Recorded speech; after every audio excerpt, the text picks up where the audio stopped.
নারীরা চুল খুলে নেছে, ট্রাম্পকে স্বাগত জানাচ্ছে। এটা বড় ভয়ঙ্কর বিষয়। নবী সাল্লাল্লাহু আলাইহি ওয়াসাল্লাম বলে দিয়েছেন, বুখারী শরীফের হাদিস, ক্বালা রাসূলুল্লাহ সাল্লাল্লাহু আলাইহি ওয়াসাল্লাম, নবীজি সাল্লাল্লাহু আলাইহি ওয়াসাল্লাম ইরশাদ করেন, ওয়াল্লাযী নাফসি বিয়াদিহি, ওই সত্তার কসম যার হাতে আমার প্রাণ, লাতাত্তাবিআন্না সুনানা মান কানা ক্বাবলাকুম শিবরান শিবরান ওয়া যিরাআন ওয়া যিরাআ।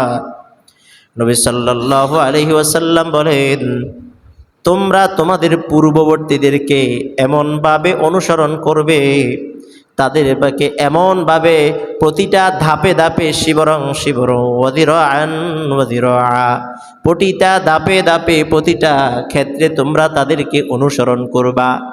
হাত্তা লাউ দাখালু হুজরা দাব্বিন তাবি'তুমুহুম, যদি তারা ষান্ডার গর্তে প্রবেশ করে, গুই সাপের গর্তে প্রবেশ করে, তাবি'তুমুহুম, তোমরা তা অনুসরণ করবা। সাহাবা ইকরাম বললেন, তারা কি ইয়াহুদি নাসারা? নবীজি বললেন, ফামান, আর কারা? আর কারা? ইয়াহুদি নাসারায়। ইয়াহুদি নাসারাদেরকে তোমরা এমনভাবে অনুসরণ করবা, প্রতিটা ধাপে ধাপে অনুসরণ, প্রতিটা ক্ষেত্রে, প্রতিটা সেক্টরে, প্রতিটা কাজে তোমরা অনুসরণ করবা। তারা যদি গুইসাপের গর্তে বা ষান্ডার গর্তে প্রবেশ করে, তবে তোমরা তা অনুসরণ করবা। এখানে একটা বিষয় বলি, হুজরা দাব্বিন, এটা হলো ষান্ডার গর্ত। তো ষান্ডা এটা অ্যারাবিয়ান প্রাণী, যারা সৌদি আরব গিয়েছেন বা আছে তারা জানে ষান্ডা কি জিনিস। এখানে আরেকটা বিষয় উল্লেখ করি, আমরা এই হাদিসটার অর্থ গুইসাপের গর্ত বলেছিল, গুইসাপের গর্ত বলেছিল, আসলে গুইসাপ না, ষান্ডার গর্ত হবে। ষান্ডার গর্ত, কারণ দব্বন এটা হলো ষান্ডা। ষান্ডা প্রাণীটা হলো গুইসাপের মতো দেখতে, পিছনে ধারালো আলের মতো আছে, দাঁত আছে পিছনে, যেটা দিয়ে তারা বাঁচতে পারে, এরকম একটা ষান্ডা। এটা হালাল প্রাণী, গুলের মতো দেখতে, গুইসাপের মতো দেখতে, কিন্তু এটা হালাল, কারণ এটা লতা পাতা খায়, পেড়ে ছেড়ে খায়, এমন প্রাণী নয়, এজন্য এটা হালাল। মুসলিম শরীফের হাদিসে আসছে, একদিন ষান্ডার রোস্ট নিয়ে নবী সাল্লাল্লাহু আলাইহি ওয়াসাল্লামের সামনে আনা হলো।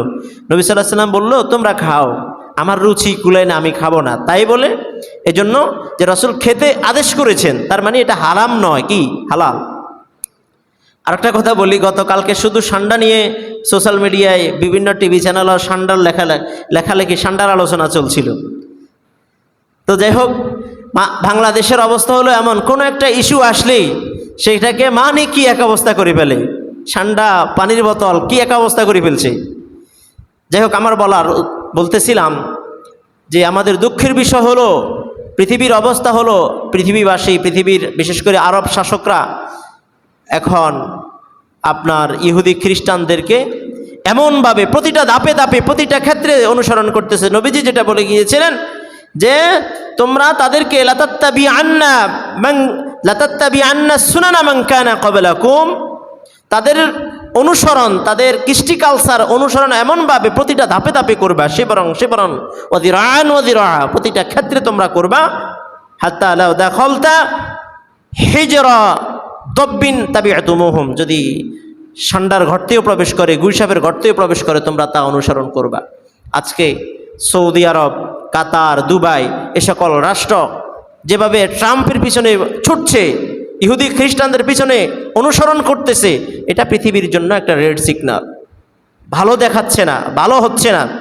দেখেন কত 400 মিলিয়নের একটা বিমান দিয়েছে, অথচ পাশের গাজা, তারা তো আরব কান্ট্রি, আমরা তো ছোট্ট মানুষ, আমাদের দেশটা ছোট্ট একটি মুসলিম দেশ, মুসলিম শাসিত না হলেও মুসলিম দেশ।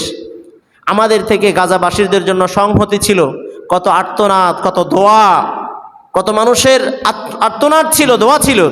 কিন্তু সেই সৌদি আরব আর আমিরাত, এরা কি করছে, বরং যে ট্রাম্প তো নেতানিয়াহু যে ইসরায়েলকে সরাসরি সহযোগিতা করে, সেই ট্রাম্পের সাথে কি করতেছে, মিলতেছে, চুক্তিবদ্ধ হচ্ছে, তাকে $400 মিলিয়ন বিমান দিচ্ছে। 400 মিলিয়ন নয়, $100 মিলিয়ন যদি গাজাবাসীদেরকে দান করা হয়, তাদের কত উপকার হবে। যুদ্ধ দেশ এই দেশে গাজাবাসীদের পরিস্থিতি হলো খাওয়ার কিছু পাচ্ছে না, দুগ্ধবতী মাদের দুধ শুকিয়ে যাচ্ছে, বাচ্চারা শুকিয়ে যাচ্ছে, লতা পাতা খাচ্ছে। আমরা তো আলহামদুলিল্লাহ ভালোই আছি, তারা লতা পাতা খেয়ে আছে। অনেকে খাওয়ার অভাবে মারা যাচ্ছে, গাজার পরিস্থিতি এমন। এই যে কাতার যে 400 মিলিয়নের যেই বিমান ট্রাম্পকে দিয়েছে, সেটা যদি না দিয়ে গাজাবাসীদেরকে সহযোগিতা করত, পুরা বিশ্বের মুসলমান তাদের জন্য দোয়া করতো, ঠিক কিনা?